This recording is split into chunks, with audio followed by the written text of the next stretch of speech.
Welcome into the CHGO Blackhawks Podcast presented by PointsBet. Use promo code CHGO when you sign up to get 2 risk-free bets up to $2,000. Happy Tuesday.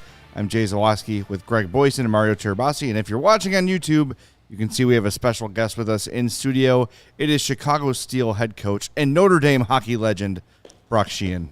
Brock, how's it going? Thanks for coming in. Thanks for having me.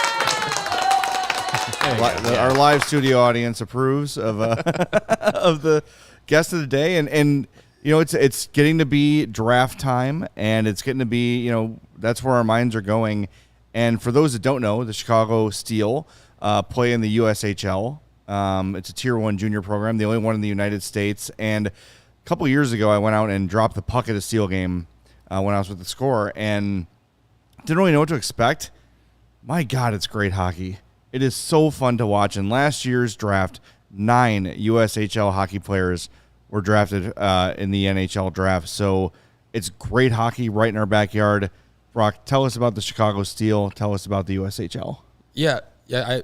I think the number was a little bit higher than that because we had 7 players go in the USA. Was it 9 in the first round? 7 off our roster. 9 in the first round. Did I not say first round? That makes sense. Yeah, right. 9 in the first round. We had 3. We had 3 in the first round, 2 off our roster, and then Owen Power was the number 1 overall pick. He had played 2 years for us and played at Michigan. But yeah, to your point, it's high level hockey. And I think a lot of people don't know that it's right in our backyard here. But yeah, we're very fortunate to have elite players every year, and the league has gotten better and better and better and continues to move on high-level players to college and then to the NHL. Well, for fans who might not know too familiar with the USHL, what type of players are you guys getting there? The age group, where you're getting them from? I know they come from all over the world, literally, to play in the league and here at the Steel. So what kind of info can you give us on that? Yeah, I think hockey's a different path, right? Most other sports, you're going from high school right to college, right? Junior hockey is kind of in between that. So we'll have players from 15 to 20, for the most part 16, for our team, for the most part 16, 17, 18-year-olds. We're one of the youngest teams, if not the youngest team in the league every year. And we have players from all over the world, like you said. We've had players from Slovakia, Czech Republic, Sweden, Finland, and then all over North America. So we have players, a lot of Canadians, and then we'll have players from California to New York. So there's a lot of sacrifices that these young players make to chase their dreams. And we're fortunate to have a lot of good kids in our program. Yeah, I know a lot of kids go from the USHL to college. That's kind of like the path and you guys have had a lot of success. Mainly, like, you guys have seemed to be the feeder team for either Harvard or Michigan. What's going on? Like, those are the 2 schools that your best players seem to go to. I think we had 6 players on Harvard last year, and we had 3 first-round picks on Michigan last year. Are they sending you guys a little cut of anything there? You can't do that. Not in NCAA. But no, I think it just has to do with the type of players we get. Honestly, our style of play fits those programs, and then the type of kids that we're getting, the actual people fit those programs very well. So some of the kids, before some of the NCAA rule changes, were committed before we got them, or when we drafted them when they were 15 years old. But since then, it's just been a fit with the programs. It's been something that has to do, I think, with the style of play and, like I said, the type of kids that we get. Well, I know the Blackhawks and are going through a rebuild, and this year's draft is important for them. They have a couple players that have come from the Chicago Steel, and one in particular is Josiah Slavin, that I know that you've had some experience with. He's a young guy that is kind of coming up into the system.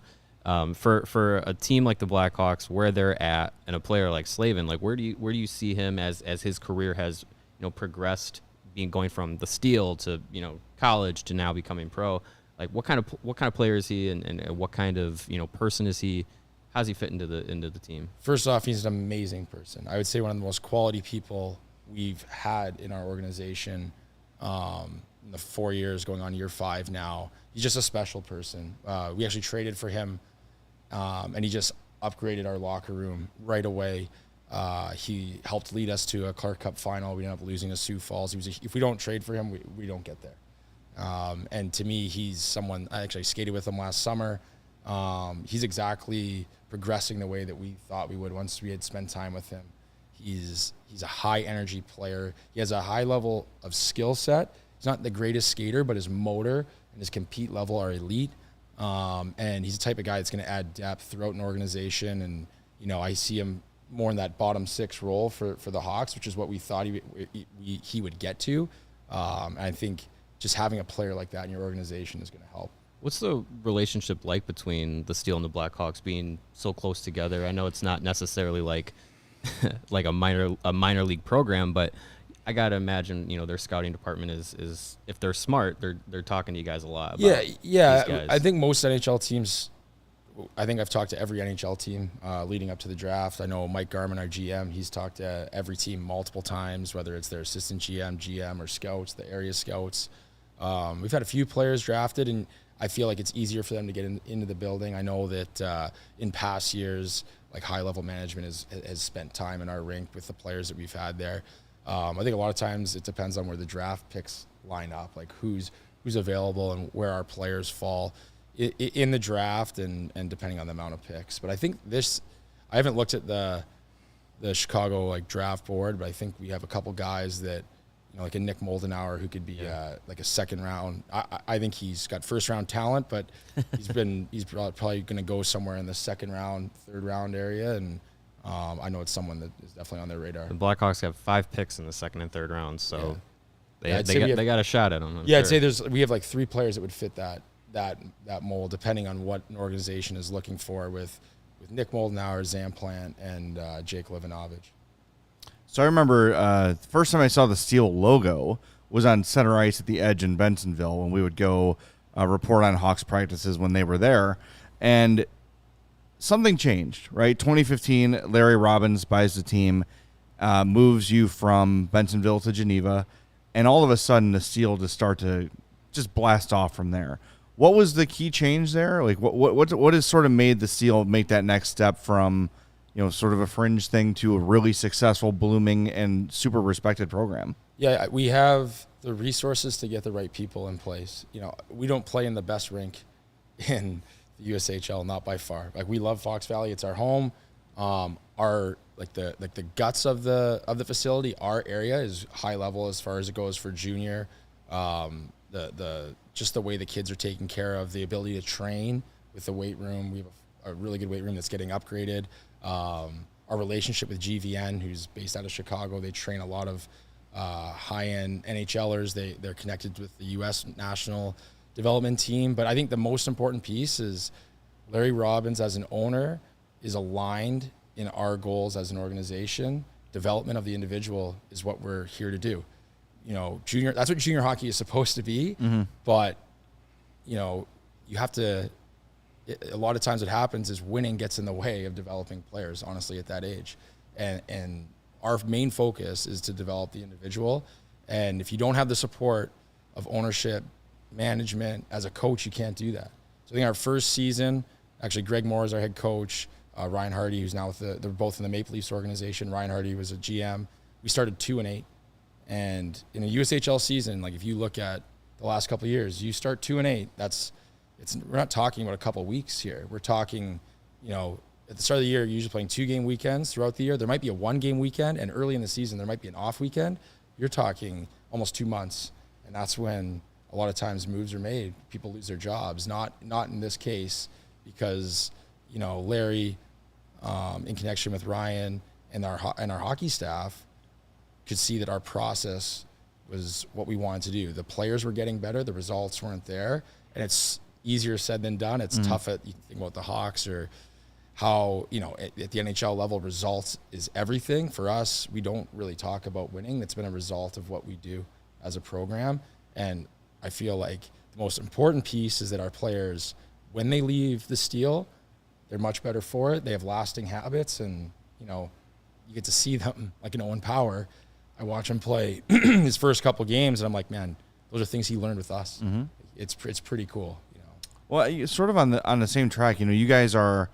It's hard enough for NHL GMs to draft junior players, but for when you're drafting kids that are kids. Yeah, they're kids. 14, 15. How do you project not only growth in hockey, but physical growth? You know, like, how do you know, is this kid who's, 5'6", 140 pounds, is he going to grow? When you're evaluating that part of a prospect, it's always fascinated me. What are some of the tools you can use to kind of project those things? Yeah, I feel like the way we build our team, I think other teams in our league are trying to do it. We focus a lot on the phase 1 draft, which is the youngest draft. So that's first year draft eligible players. So there's going to be players in there that are 120 pounds that might not play for you for a couple of years, that are 5'6", 5'4", and you do the research. Like you get to know their parents. We drafted this kid, Junior Podine. His dad, Sean Podine, played in the NHL. Like, he's not small, and I think Junior is really 5'4" right now and 126 pounds, but he's gonna grow. Yeah. And whether he grows to be 5'9", 5'10", 6'1", his hockey sense, his compete level, like the things that we value in our players, his skill set, those 3 things are extremely high level. So at some point he'll play for us. It's just a matter of when. Josh Doan is probably the best example. Shane Doan's son in the second round, last draft. He got passed over in his first draft. If you look at him when he was drafted by the Steel, by Ryan Hardy, I think he was 140 pounds, maybe 5'8", and he's still growing. He's almost 6'2". Yeah, he's going to play in the NHL over 200 pounds. And for us, he literally grew while he was on our roster. So I think that's how we do it. It's an inexact science, but we're looking for the right kids, number one, and then they have those 3 attributes, and hopefully that's how you fit to be a Steel player. Bloodlines help too. Yeah. You have a Doan and a Podine, you're pretty hurt. much guaranteed. That doesn't hurt.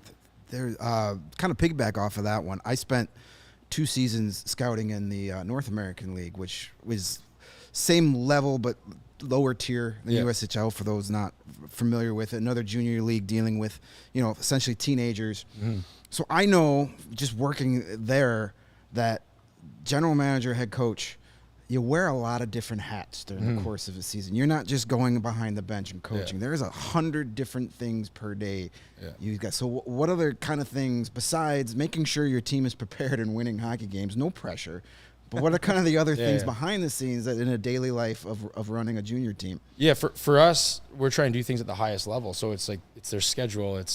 We had, I think, 17 players in high school. That's not normal for a USHL program. You might have 5.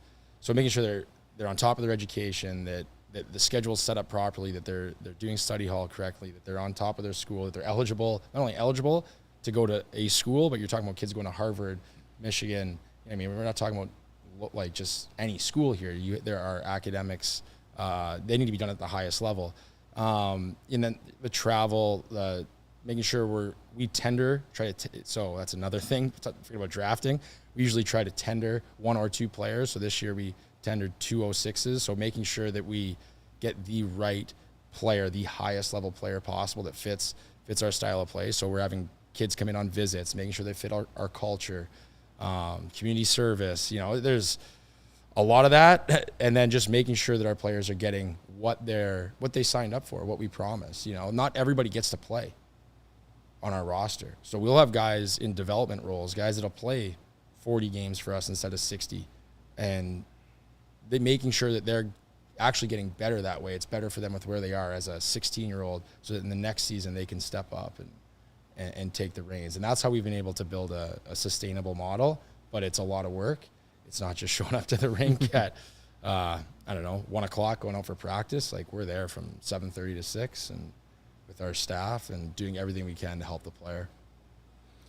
The USHL, the Steel have been one of the premier programs over the last couple of years, 2 Clark Cups in the last handful of years. When you look at the league and how the Steel stack up against the league, and you see that, the talent there, I pull it back to the U.S. development program, how they have, their own team within the USHL. Yeah. What is that like playing against some of these U.S. players in that program, where that too is also like a big feeder into the draft? Do you look at that as like one of the biggest kind of measuring sticks where you look at from talent a talent standpoint? Yeah, we'll have players, like a Ryan Ufko who went, I think, in the 4th round in Nashville. he wanted to play at the national team. He doesn't make the national team, but he's a player that we thought fit us perfect. And our job with a player like that is to make him, hopefully he feels he got better playing for us than even going there. You know, we don't necessarily take American players from going there. They do a great job. It is a measuring stick playing the U18s. Both teams play in the league. So they play as 17s, they play half the schedule, and then the 18s play the other half. And usually the 17s year is hard for those guys. And then by the time they're the 18s, like they should be one of the best teams in the league. It's usually hard for them to make the playoffs because of that balance, depending on the year, unless they have an anomaly 17s team that can not only hang but win. But when you play the U18s, especially for us, we usually use that as like a measuring stick to see where we're at, and we usually have extremely competitive games. You're talking about the highest end American players for the most part are playing there. Obviously, you know, you look at our roster, not this season, the past season, we had 2 American players go in the first round. So American hockey's in a great spot. There's a lot of good players. And then the rest of the league is unbelievable. There's other programs. I think everybody's pushing each other to just do things at the highest level. Some teams build their team differently. I think when we beat Fargo in the finals, not this season, the past season, their average age was over 19. Ours was under 18. You know, like that's a significant difference in the strength and speed of a player, and the 2 teams built completely differently. So I want to talk about your career.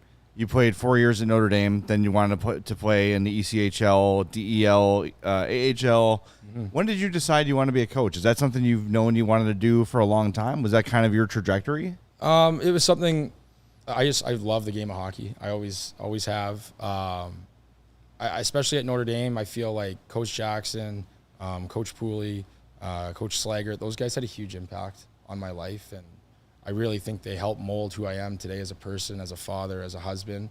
And it wasn't like, oh, I'm done playing hockey, like I can't do anything else. It was, I think it's time to be done playing hockey, and I would love to impact young men and players the way they impacted me. And I love going to the rink every day. And it wasn't something, I guess, when I was like playing junior hockey. Contact lenses make it easy for me to go into even the most intense drum solo with confidence. It was definitely on my radar. We're having some technical difficulties. No worries. Yeah. Damn autoplay videos. Autoplay videos. It's not that much of a career. We don't need to show that. Oh, man. No, that's okay. Well, I don't know how much you've been paying attention, but we don't think the Blackhawks are going to be all that competitive this year. And What? there's a guy that you're quite familiar with that Hawks fans should probably have on their radar, and we're talking about Adam Fantilli, who a lot of experts say he can. You hear the terms franchise-altering talent. Any other draft class probably would be the number 1 overall pick, but there's Connor Bedard, there's Mitch Kaufman. You got 3 amazing talents. Hypothetically, the Blackhawks are lucky enough to draft Adam Fantilli a year from now. What would we be able to expect, or why should Blackhawk fans want to make that pick? I've never seen. I remember the first time he stepped on the ice with us. I've never seen just someone with that innate physical talent right away. That was the first thing that stuck out. The way he shoots a puck, his explosiveness, like when he crosses over, just like how explosive he is out of a cut up, his ability to break down players one-on-one, and that was always the buzz around Adam has always been his physical talent, which is elite. I think the amazing thing and the reason he came to play for us is I think he added layers to his game, whereas a lot of guys, when they're that physically gifted, they just rely on that the rest of their career and kind of see what happens. Not only does he drive the play by himself, he's added the ability to make plays, be aware of where his teammates are. Like, he's a complete player. Like in the finals for us 2 years ago, he looked like a professional hockey player at 16 years old. But not just like his physical talent, his work off the puck, his ability to move off the puck. I was amazed. And I'm excited for him to go to play college hockey, which is more challenging than say playing 3 years of junior hockey. and he's going to be pro ready to go after his draft year. And I don't know. Is he, Bedard's got a lot of hype. They played together on that U18 team. Adam actually had more points, but Bedard can score probably at a higher level. He just drives the play. He drives the play, and he's a complete player off the puck as well. So whoever gets him, wherever he goes, I have a great relationship with Adam. And at our year-end meeting, our exit meeting, obviously we were disappointed getting upset in the second round. I just think it doesn't matter if he goes 1, 2, 3, 4, 5, like wherever he goes, he's going to keep getting better. And that's the thing that we try to instill in our players. It doesn't matter where you get drafted, you have to keep getting better. Yeah. There's first-round draft picks that don't reach the level they should because they think it's done. Like, you're never done getting better. And the habits he's created playing for us the last 2 years are going to help him achieve, I think, the sky's the limit for him. What you're describing to me reminds us of what we've sort of seen with Alex DeBrincat. He came in as a guy who was small and could definitely score goals, but he's added that, the rest of the game to his game, and now he's a complete player, and he's going to make a ton of money wherever it is, here or elsewhere. Is there, for Fantilli, is there an NHL comp you would make? Is there a player that you see playing now that reminds you of him? Or people have said McKinnon. Okay. That's pretty good. I'm dead serious. Yeah, like the physical tools, the pace. And that's the other thing. Like, people will say Adam he's not tapped out physically. We know this because we have a full-time strength coach that, again, like, we know that there's still room to grow for him physically, and like his frame isn't filled out. His pop looks like he's done, but he's like 187 pounds, like he could play at 195, 200. Yeah. So I think that people have said that just with his skill set and the pace that he plays with. Yeah. Some of the highlights that were coming out after games this year of him it's like that is a man among boys. That's what it looked like. Yeah. And it just looks incredible. So with the 2022 draft, who are some of the guys coming out? Fantilli will be 2023. Who's going to be available in next week's? Wow, next week's. Yeah, coming up here. Off our roster next, to me, Nick Moldenhauer, I think he's underrated. He was in the hospital with an undisclosed, we still don't know the illness, for like a month, lost 10, 15 pounds at the start of the year. Then he took a skate to the face. Ooh. It's a tough year. A lot of stitches, very dangerous, very scary. He had to have surgery for like 3.5 hours. He ended up with 43 points in 41 games in his draft years, his first year in the first year in the USHL. It's extremely difficult to do something like that. He reminds me of I don't know if you remember, like Mike Richards, first round draft pick, the Flyers in LA. Like he reminds me of him. I think he slips in the draft. Maybe he goes second round. I think he's a late first round talent. But he is, and he'll be back with us next year, actually. I think he's unbelievable. So a guy like him, he'll go. Zam Plant is just behind him in the rankings. He'll go mid-round somewhere. Hunter McDonald, who's in his last year draft eligible, I guarantee you he gets drafted. Jake Livanovich will definitely go. He's one of the best defensemen in the league, committed to North Dakota, just an elite skater. So I would say we'll have 4 guys go this year off our roster, possibly 5 or 6 if a couple other guys go late. We won't have the same as last year where we had 8 steals, 7 off our roster, but there's not many teams that have 4 guys go off to the roster. So right, it'll be pretty good. And then the following year, obviously Fantilli will be at Michigan, but he played for us for 2 years. I think Jaden Perron is a first-round talent. He's unbelievable from Winnipeg. The way he moves, he's like a Braden Point, Barzell type player. Like, he is unbelievable. I think he'll be one of the best players in the league next year, along with Moldenhauer and Jack Harvey, who could go in this draft as well.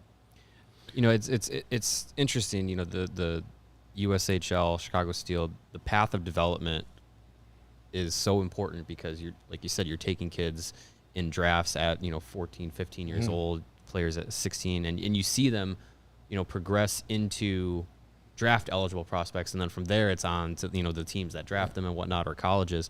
What is your kind of take on the patience needed in development? Because for so long, a lot of top draft picks are 18 years old, 19 years old, jumping right into the NHL, and then in Chicago here we have Kirby Dach, who was 3rd overall pick, 18 years old, had a pretty good rookie season, but since then everything has kind of been derailed or stalled, and people are starting to get impatient with him.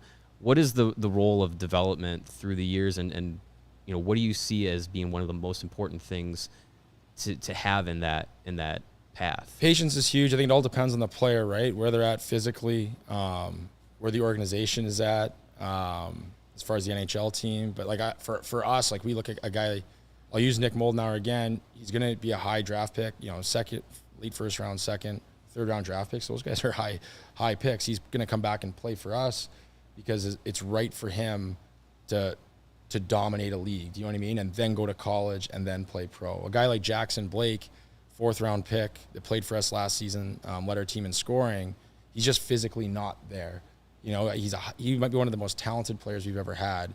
I'd almost guarantee you he plays in Carolina, but it's going to be, he played another year with us. He's going to play at North Dakota for 2-3 years, then play pro, and then he's going to be there physically. It just depends on where a person is. And I feel like, if an organization, you invest in somebody, you believe in somebody, you have to have that patience, and you have to put the right pieces around them as far as the right development coaches, the right coaching staff, the right strength coaches, and make sure it's the right person. But you can't rush those things. I think that's how you can break a player. You know what I mean? You need to be there to support them.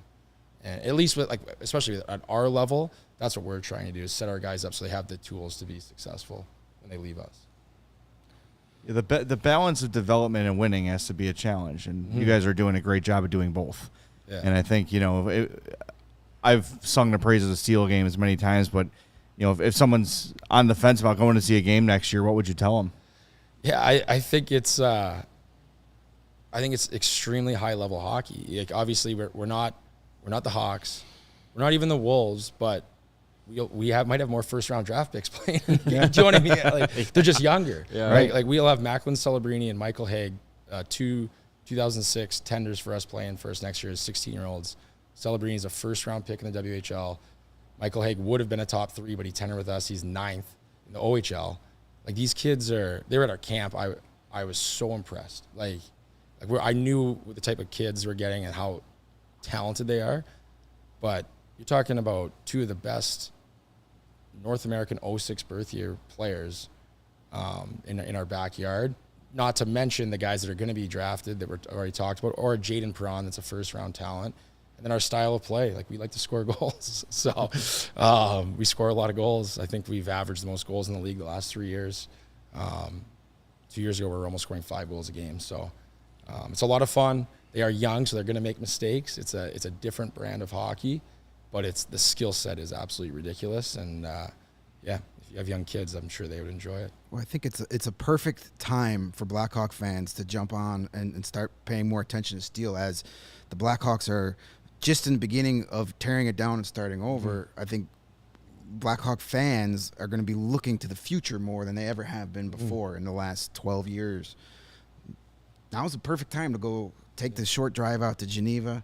You guys got a new restaurant there at the arena. Grab a meal, see some future NHL players, hopefully some future Blackhawks. Yeah. And just it's a great family experience. It's affordable. Bring the kids.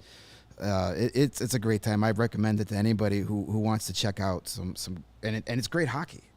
Don't go in there thinking you're going to see the NHL, but just know you're going to see some future NHL talent on both sides of the ice. It's a great time. Honestly, when I went to the first time, I was stunned.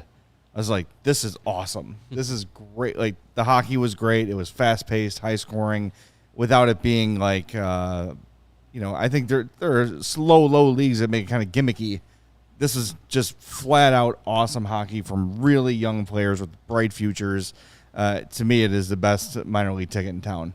No doubt, it's fantastic. Absolutely. We're gonna have to have a CHGO night there. Hell yes, we should. I like that idea. Yeah, awesome. That'd be a lot of fun. I wonder if I know a guy over there that can make that happen. Well, Brock, we want to thank you for coming by. Dan Batch, who's off camera, you want to come around and say wave? No. Thanks for bringing Brock in here. We love that we've established this relationship with you guys, and let's keep it going. And hopefully, 2023. Adam Fantilli, Chicago Blackhawk. That would be fantastic. That would be nice. Yeah, maybe Jaden Perron late round. That would be unbelievable. Sure. We did check, by the way. He is not related to David Perron. So we'll allow it. So we will allow it. Yes, absolutely. Brock, thanks so much for coming on. Thank you. We hope everybody enjoyed that interview, and just want to remind you that the best way to support CHGO is to download that PointsBet app and use the code CHGO when you sign up. Do that right now, and you'll get 2 risk-free bets up to $2,000. But that's not it. Make a $50 or more first-time deposit, and you'll receive a free CHGO membership. That unlocks all of our great web content, and you'll even get a free shirt of your choice from the CHGO locker. So, recapping, $2,000 in free bets, a free CHGO membership, a free t-shirt from the CHGO locker, all that for making a $50 or more first-time deposit at PointsBet. It's your home for live in-play betting. You see an edge in the game you're watching? Is your favorite team primed for a comeback? Don't just watch the game. Bet along with it live. More live betting, more live markets, and faster live cash outs. Follow along with your bets the moment they hit and stay in the live action all game long. And remember, you can download that PointsBet app right now from start to finish and use that code CHGO when you do. So what are you waiting for? It's time to elevate your live betting game. Once the game starts, don't just bet. Live your bet life with PointsBet. Gambling problem, call 1-800-GAMBLER. A little tip, I put it on the Discord yesterday, on our CHGO Discord.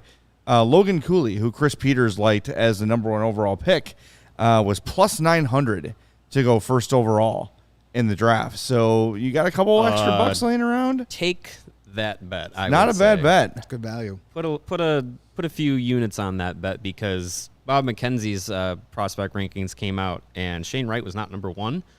So yeah, I think a lot of people I think Greg's made the point a few times. People are talking themselves out of Shane Wright, and the first overall pick is not as slam dunk as we might think. McKenzie liked Yuri Slavkovsky, right? yeah.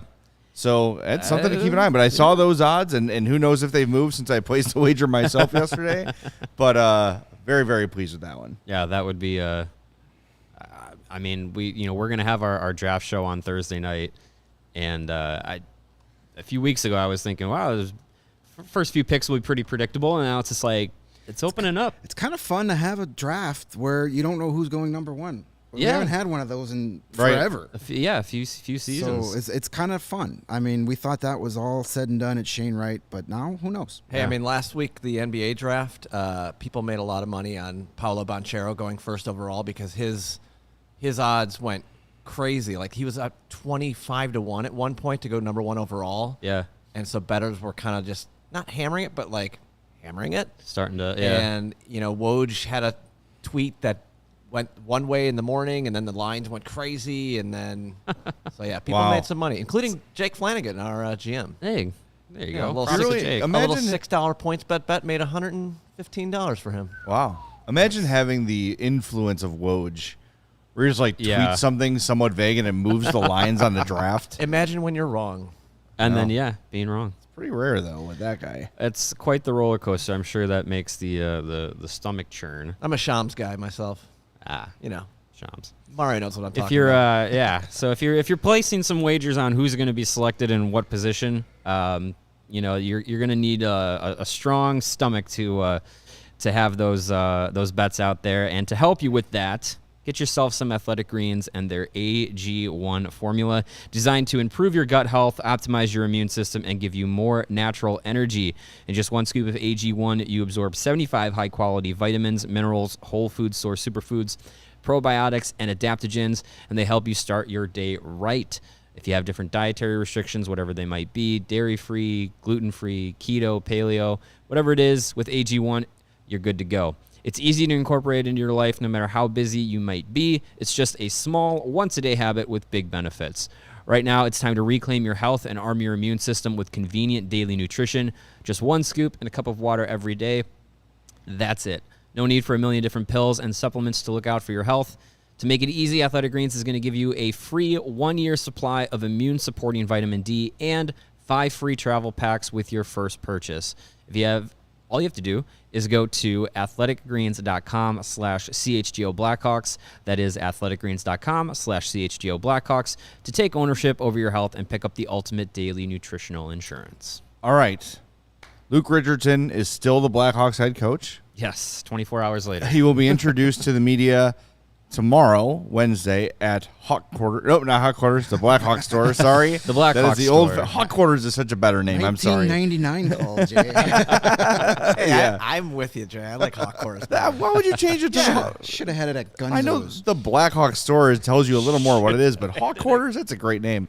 Anyway, so that's at 11 tomorrow. We'll be on the air here live at 2 p.m. after the three of us are at the Blackhawks store and getting to ask some questions. We'll let of you Luke know Richardson. if the Alex DeBrincat jerseys are on clearance. We will break the news that he will be traded. We will, Exactly. we'll take The a look at the following clearance jerseys are on rack and sale. see who's there. We'll jump on PointsBet first, then we'll let you know because we don't want to move the line too much. Right, You yeah. know. That's true. So I guess the We don't wanna question is, woj the lines there. yeah, exactly. What are we looking forward to hearing from Luke Richardson? What do you guys want to hear? What do you hope the message is? When the presser begins tomorrow, I know we don't want to hear a bunch of cliches, and I know from all reports, Luke is a pretty thoughtful and well-spoken guy. So I'm looking forward to hear what he has to say. What do you guys want to hear from the new Hawks head coach tomorrow? I think we got a little bit of a taste of it in the press release from Kyle Davidson and from Luke Richardson, kind of just speaking about wanting to build the Blackhawks culture, wanting to, rebuild it basically, not only the team and the roster, but also the culture around the organization. I think we're going to hear a lot about that, whether it's cliche or not. It'll probably sound a little cliche, but it is coming from this team needed a culture change. So I think we're going to hear a lot about that, and I'm looking forward to see if they can articulate a little bit more of what the change of culture can be, what the, having the right people, quote unquote, doing things the right way, quote unquote. I'd like to hear a little bit more of an articulation of what they want to do.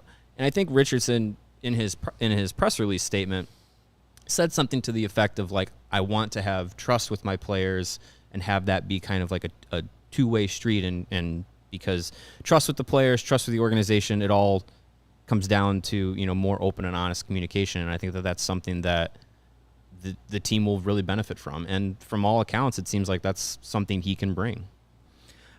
I want to hear specifics. I know he's had the job for 24 hours. It'll be 48 hours so I'm sure can't get too specific, but as far as we know, when this team is back in the playoffs, there are very few guys, if any, that are going to be on this year's roster that is going to be on that roster. The majority of that roster hasn't even been drafted yet. Potentially, yeah. But I want to know, is there a specific prospect or prospects that he has access to starting now that he says, yes, I can make that guy an NHL player. I'm what's missing. I can take Kirby Dach to that next level, or all those young defensemen. Hey, Nicholas Bodin has struggled the last 2 years. He's still a first-round talent. I can make him reach his potential and then some, and make him worthy of that first-round pick. I want to hear specifics about, what players he's looking forward to working with and getting to that next level, and how he's going to do that, how he's going to accomplish that. I think he realizes he's got a lot of work ahead of him, but everything you hear out of Montreal, Laura Saba told us about it. There's been a lot of stuff written about him the last couple of days. The young players love playing for him, as well as the veterans, and I want to hear more about what makes him the right coach to develop these young players. I like that, and I think specifics are really kind of tough to have a coach get to.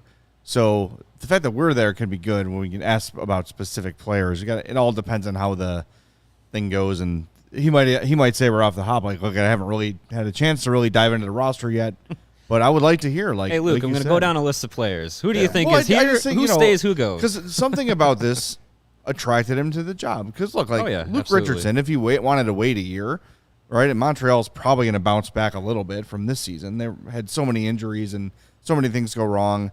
They're going to be a little bit better next year. That he's still going to be a candidate for somebody next year. So there was something about this program that attracted him, aside from I get to be an NHL head coach. Right. He had to look at the situation and say, this is a thing. It's going to be tough, but I can see myself succeeding. Right. So I want to know, what did he see specifically? Maybe it wouldn't even be a player or a list of players, but Maybe it's the ownership environment. Maybe it's the GMs and the staff around that.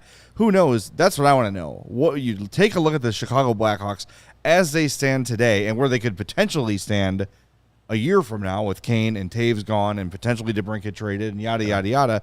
What made this appealing specifically?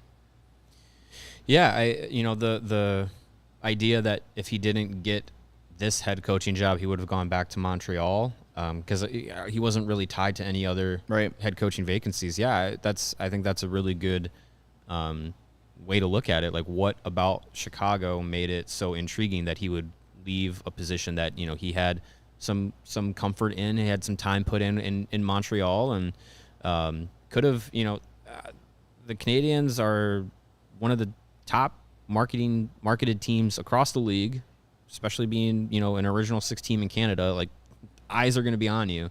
So if he had any success going back to Montreal in his assistant's role next year, he would have had probably a bigger selection of head coaching opportunities, to your point. But yeah, there could be something about the Blackhawks and maybe just the opportunity to really put his full stamp on a rebuilding process as a head coach that intrigued him. But yeah, I think getting into that would be interesting to hear. I think there's not going to be a ton of pressure right off the bat. That's got to be appealing too, especially coming from a place like Montreal where it is not like it is here when it comes to Blackhawks. He's going to be like refreshed to go. Like, even if wow, there's only 4 guys here from my conference, my press conference. We're in Montreal. There'd be 40 different reporters there. Yeah, and it would be a 2-hour process. The pressure to win is not going to be here right away. Even if Canadian teams are bad, they're expected to win. Right. So but yeah, here in Chicago, that's got to be different, attractive. To know that, hey, I can come in here and there's no expectations to win year 1, year 2, maybe not even year 3. So he gets to grow and develop as a head coach too, along with these players. Yeah. And if he's a guy that can come into, an original 6 franchise, a team that has had a lot of success recently, a lot more recent success than the Montreal Canadiens have had, and he can get this team back to that level, I mean, that makes his career. Mm-hmm. I mean, we talk about retreads all the time, but this guy comes in here and in 6, 7, 8 years, he wins the Stanley Cup. He's got a job for life. He'll be that guy that gets fired and hired every 2 years, but at least he'll have that. So that's got to be, that's a legacy builder to come here to a team like this. You go to a team like the Columbus Blue Jackets who are rebuilding. It doesn't hold the same weight. No offense to Columbus or, the Arizona Coyotes. Sure, you get the Arizona Coyotes the respectability in the playoffs. You've accomplished something major. Definitely. But in the grand scheme of things, it doesn't hold the same weight as getting the Chicago Blackhawks back to Stanley Cup contention. So those are probably, my guesses are some of the reasons that, attracted him to this job and the pizza. Obviously the pizza. Well, that's a given. I think it'll be interesting too. Like, he saw a new coach come in last year in Martin St. Louis in Montreal and just inject life immediately into the team, and things got better and certain players got better. Cole Caulfield, I think, is the greatest example of a guy who was lost underneath Ducharme, and then St. Louis arrives and it's a different guy. And what did he take away, right? And look at the names he's worked for. He's worked underneath a lot of NHL head coaches, some of those journeymen, some of those retreads that are around forever. And there's a reason, because they're competent head coaches. I like to know what he sort of took away from that. And I also want to know, like, what is his – I know style is very vague, but a lot of the stuff we've read about him since the hire was made is he's very calm. He's kind of measured in his comments. He's not a real hothead. I wonder if he feels like he has to adapt that a little bit to be a head coach. I don't know. Maybe the answer is no. And I think if I was asked that question, I would say I'm going to do what got me here. Right. And just be the same guy. And like Derek King said, there's a lot more that goes with being a head coach than being an assistant or the Rockford head coach or whatever. And that will come in time. But I'm just interested, like, if he plans on changing his style a little bit because he's a head coach. I don't know. Yeah. I wonder if that's part of his process, his mindset. I think to that point of, like, doing what got him here, if all the reviews that he's had as a head coach in the AHL and an assistant in the NHL for many seasons, and the kind of person he was as a player, you know, a lot of people around the league have said, you know, he was a beloved teammate wherever he was. I don't, you know, I think if he can translate that in a head coaching role, I think that's kind of what the Blackhawks need. They need someone who, you know, can bring along the team with them, and not, you know, you don't need a hard ass coach to beat down on kids just because they're not developing the way that, you know, we just talked with Brock Sheahan about the development and the patience. Like, I think you need a coach who's going to be able to say, like, hey, this is a long-term process of us getting better, of you getting better, Kirby Doc, of you getting better, Lucas Reichel. Like being able to focus on those players and focus on that development in the long term, because, like, you know, like we saw with the Colorado Avalanche, like, yeah, they had some high picks, some first overall picks, but a lot of those players had to, like, come along and develop and become superstars in the NHL to one day make long playoff runs and eventually win a Stanley Cup. If he can do that, if he can be that presence as he is now, then that's what got him here, and that's great. I think that's exactly what the team needs. And AJ asked in the chat, the hardest hitting question: does Richardson plan on growing a mustache? I don't know if we'll be able to get that one out tomorrow. That'll be when he's here with us. We're hopeful that we're going to have him in that chair at some point, and we will educate him on the legend and the myth of the mustache here in Chicago. You have to have one to win. To have one, right? I mean, Jeremy Colleton, no mustache, no cups. I don't even know if Jeremy Colleton can grow a mustache. I don't think so. He had facial hair stubble. Yeah, he did. I thought he just remember, drank a big glass of chocolate milk and didn't wipe his face before getting on the bench. Yeah, we will at some point we will let Luke Richardson know about the magical powers of the mustache here in Chicago. Yeah. By the way, Greg, you mentioned expectations, and it kind of led me into a nice little reference of the poll we ran after the hire was announced, not officially announced, when we found out about it on Friday. Do you like the hire? 82.2% of Blackhawks fans say yes. So on Twitter, that's basically 100%. Yeah. That's a lot higher than I ever would have thought. Yeah. Yeah, right. You know, part of the fun of being on Twitter is to just take a crap on everything people do. But I think people are ready for a change. Yeah, and I think there's not a lot unknown, or there's not a lot of, let me rephrase that. There's not a lot known about him. So it's kind of like you're just kind of forced into some optimism. There's some intrigue there as well. Yeah. There's never being intrigued heading into a season knowing it's going to be bad. It's a good thing. Get a little buzz going where the product on the ice isn't going to be the one generating the buzz per se. If the Blackhawks had gone out and got someone like Tortorella or Barry Trotz or something, there would have been so much more to know to be like, not going to work, or we love it. Like, yeah, with Richardson, it's kind of just like, you know what? It's something new. Someone from outside the organization, never played for Chicago, never, you know, had any ties to the organization, and coming in fresh and so far has positive reviews. Yeah. So, and I think the way sports fans is they make their initial decision, and then you have to convince them otherwise. Mm-hmm. So, you know, you could look at the Bears quarterbacks in a very interesting way. Everybody was very excited about Justin Fields, so he will get a longer leash than Mitch Trubisky got, because people did not like it. So Mitch had to prove he was good. Fields has to prove he was bad. If the Hawks had hired John Tortorella, I think you'd have a majority of the fan base unhappy with that, and it would be up to Tortorella to prove Hawks fans wrong, right, and say, I was the right hire. I think Richardson is in the Justin Fields boat, where fans are excited about him. They like the hire.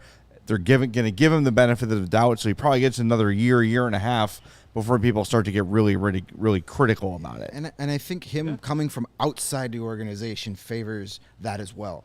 People are ready for something different. Yes. Derek King, say what you want about his coaching style, his performance. He was still an internal guy. He'd been around for the last 4 or 5 seasons.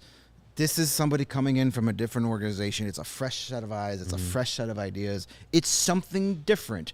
And Blackhawk fans are ready for something different. We need it. And Region Rev, one of our top fans, ask if we have a jar for mentioning Jeremy Collinson. We don't. We just have the jar for we have to throw $1 for it's mostly Jay's money in there right now for mentioning he who shall not be named's name. The reason we have that is because so many people just continue to bitch about he who shall not be named, and he's gone. There's not much of the JC bitching because JC's connected to he who shall not be named. Right. I blame he who shall not be named, not JC. And I think JC's damage is done, and he can't hurt us anymore. Right. I love how he's become JC in 5 seconds. Yeah, what just happened? Whereas that's great. Yeah, I'm just going off the no, that's good. Whereas God bless it. There it is. She's back in the gym. That was about 40 cents worth of it. He is hurting us from beyond the grave, even though he's not dead. But you know what I mean? Like the damage that he has left behind will be, you mentioned the Hoarders reference yesterday, Mario. It's like they're going to be scrubbing those walls for a long time. Yeah. My hope is that by the time we get to this, the start, there you go. In the jar. By the time we get to the start of this upcoming season, that notion, it's never going to go away. But that notion of like, the prior regime screwed the organization. We know can start to be fade to the background because the attention can now be moving forward with Kyle Davidson, with Luke Richardson, having a clearer picture of what the rebuild is going to be, and stepping forward. It's never going to go away. People are always, people are always going to say that the organization was set back into this rebuild, should already be a few seasons into a rebuild, but my hope is that, the hiring of Davidson, the hiring of Richardson, and getting through the draft and free agency, by the time we start next season, hopefully this jar can be put on the shelf and we don't need to worry about it anymore. There'll be no reason to really complain much anymore. We do know that, yes, he who shall not be named screwed this franchise for a long time. For many reasons. We know all these reasons. We don't need to keep bringing it up. That's my biggest pet peeve. We know. And he's gone. He's gone. Right. We're trying. Kyle Davidson is trying to fix that. So that's a great point. Once this season starts and we start seeing Davidson's vision start to get played out in its infancy, we can start to get excited about other things. There's no doubt in my mind, it is pretty stinking obvious that Kyle Davidson is trying to erase the previous regime one piece at a time. Clean up duty. He wants nothing to do with that. Be it getting rid of scouts, front office personnel, players that were drafted by him, coaches that were brought in by him. Brought back Norm McIver. Yeah, if you want who was famously one of his guys. Yeah. So he is trying to basically be like, oh, you're associated with that guy. Get out. And I'm okay with that. That's like scorched earth. Kyle Davidson is my favorite version of Kyle Davidson so far. Bring it on. We need it. Yeah. This franchise needs it. I think he's going to impress a lot of people in his press conference tomorrow, too. All right, I got something for AJ. Oh, what do you got? All right, so he asked about the mustache thing. So there's current Luke Richardson. Ruggedly handsome. Yeah, he looks all right. He might 500 record in year 3. Who knows? However, what if? That's almost too good. There you go. There's a Stanley Cup winner right there. That's conference finals or bust in year 4. Yeah, right there. and for those of you listening on the podcast, I've just taken Mike Ditka's mustache and put it on top of fantastic. Luke Richardson. That is a Chicago mustache, my friend. Chicago stash. That is a Stanley Cup winning mustache. Could be. That is absolutely fantastic. He had jardiniere juice in that mustache. I could smell it all the way over here. Have you been watching The Bear on FX/Hulu? The Bear, we're gonna have to get in on that. Very good show. Woo! Big fan. And if speaking of the Bear, Alex DeBrincat was doing a ton of publicity for the Bear with I think it was with Whistle Sports. Ton of publicity, and that completely went over my head, under my radar, whatever you want to call it. I go, oh well, here he is telling us what the best spots to go in the city that he's about to have to move from. Well, I don't know. I just found it interesting that with the Bear, which if you're not familiar, it's a Chicago-based show that you can find on Hulu. It's about the guy from the kid from Shameless running a beef joint. It's a really good show, but yeah, DeBrincat was really pumping it up, pumping out Chicago, and I don't know. Is DeBrincat on it? Because I've only through episode 4. Now, I'm only through the first 3, so I don't think he is. Because, I mean, Lynn Bramer, it's your best friend in the world of XRT. It's a show about Italian beef. I'm in. Exactly. Yeah. I'm in. And that conversation off the show yesterday inspired me to go get some Italian beef. There you go. It was very good. By the way, Region Rev, I lost it, Rev, I'm sorry, but you pointed out how good the interview with Laura Saba was, profiling Luke Richardson. I have lost that tweet, but I will pin it to the CHGO Blackhawks Twitter account when I find it. She said it here in the chat. Definitely worth going back and watching that video. 2 Mondays ago, was it? I believe so. Yes. It was June 13th. June 13th. The guy who posted that video on our YouTube page. Thank you. Go back into the June 13th go feels like a YouTube year channel ago. or go back Spotify, Apple, wherever you listen to your podcast. Bring up that June 13th episode and listen to Laura Saba. She was the first to really give us some info on Luke Richardson. It was wonderful, wonderful stuff. Yeah. And that's pretty much after talking to her, I was like, okay, let's hire this guy. Mm-hmm.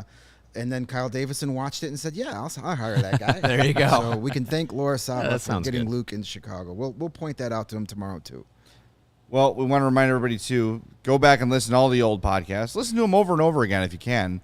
We'd appreciate that. Just fall asleep with them playing. Just put it on loop. Yeah. That would be fantastic. We'll do an ASMR episode one An day. easier way to help us is Those will be our to post-game shows. download that PointsBet app and use the code CHGO when you do. Not only will you get those 2 risk-free bets up to $2,000, but if you make a $50 or more first-time deposit, you'll receive a free CHGO membership, which unlocks all of our great web content, and even get a free shirt of your choice from the CHGO locker. And if you missed it, online sign-up is available now in Illinois. You can actually download the app right now, start to finish. No need to go to the sports book and get on their Wi-Fi and all that rigmarole. Start to finish from your couch, in the nude, whatever you want to do. Hey-o. You'll be signing up at the fastest sports book, easier than ever, so you can start living your bet life in literal seconds. So what are you waiting for? Once the game starts, don't just bet. Live your bet life with PointsBet. If you or someone you know has a gambling problem and wants help, call 1-800-GAMBLER for crisis counseling and referral services. Fellas, before we wrap up, we have several new Hall of Famers. Yes. 6, in fact. Roberto Luongo, Daniel Sedin, Henrik Sedin, Daniel Alfredson, Rika Salonen, and Herb Carnegie. And my computer must be broken because I don't see Steve Larmer's name on that list. What? It's getting harder and harder for guys like him with all these great players that are becoming eligible and getting in on first ballot. And I'm not saying Roberto Luongo and the Sedins aren't worthy of first ballots. They are. And Daniel Alfredson, completely worthy. But guys like Steve Larmer, guys like Alex Milginley, guys like Bernie Nichols. How is Bernie Nichols not in the Hockey Hall of Fame? Yeah. Over a point per game average over 1,100 NHL I love games. Bernie Nichols. Yeah, Little number Jeremy 92. Jeremy Roenick. Tom Barrasso is another guy that probably, if Grant Fuhr's in the Hockey Hall of Fame, Tom Barrasso needs to be in the Hockey Hall of Fame. It's going to get harder and harder for those guys as more of these great players get in right away. They need to have. Is there a veterans committee like in baseball for the? There Hockey absolutely Hall? should be. There should. There should be. Like there's a lot of guys out there that deserve that honor, and they deserve that honor while they're still here. You know, there's a lot of guys that get put in, 10, 20 years after they've passed away, and they don't get to deserve that honor. So, not bashing this class. It's a great class. I love my Swedish hockey players, but. Yeah, we need to start getting some of these guys that were studs in the 80s and 90s in there before we start getting guys that were great in 2010. And, this is the Hockey Hall of Fame. It's not the NHL Hall of Fame. And I think one of the storylines that came out of this class was that, there's 2 slots that can be filled in each Hall of Fame class for players from, women's players. Mm-hmm. And I think, the biggest snub that I was seeing that I read up a little bit about was Caroline Ouellette. And someone who has someone who has that kind of resume and is not in the Hockey Hall of Fame, and there's tons of great women's players that are just underrepresented, I think is something that I think the Hockey Hall of Fame needs to do a better job of getting that represented, because there's so many good players. Like we're talking about, like Jeremy Roenick, Steve Larmer, Alex Milginley, like all these great players that haven't been, in it from the NHL. There's so many women's players that have more distinguished careers when you go pound for pound on it, that have no representation for it. So I think that is something that the Hockey Hall of Fame needs to look at moving forward. I don't know. There just shouldn't be a limit. Exactly. If someone's a Hall of Famer, bring him in. Put him in the Hall of Fame. Yeah. That's frustrating. Sure. Anyway, tomorrow's the big day. We get to talk to Luke Richardson. We get to see him in person, see if he's grown a mustache over the last few days, and get some questions asked. So that happens at 11. I believe the Hawks are live streaming that. Yes. So that should be very easy to find on their website. Then we'll be live at 2 p.m. tomorrow, Wednesday, 2 p.m. Join us live on YouTube. And, of course, the podcast will be up usually around 3:30 or so when we're done. So more Luke Richardson coverage to come. We've got more draft stuff, lots of other stuff coming up during the week. But we appreciate you being with us on this episode of the podcast. We want to thank Brock Sheahan for coming by, and the Chicago Seals, Dan Vatch, for making that happen. Lawrence for producing the show. Reminder, we're presented by PointsBet. Use that promo code CHGO when you sign up to get 2 risk-free bets up to $2,000. For Greg and Mario, I'm Jay. This has been the CHGO Blackhawks Podcast.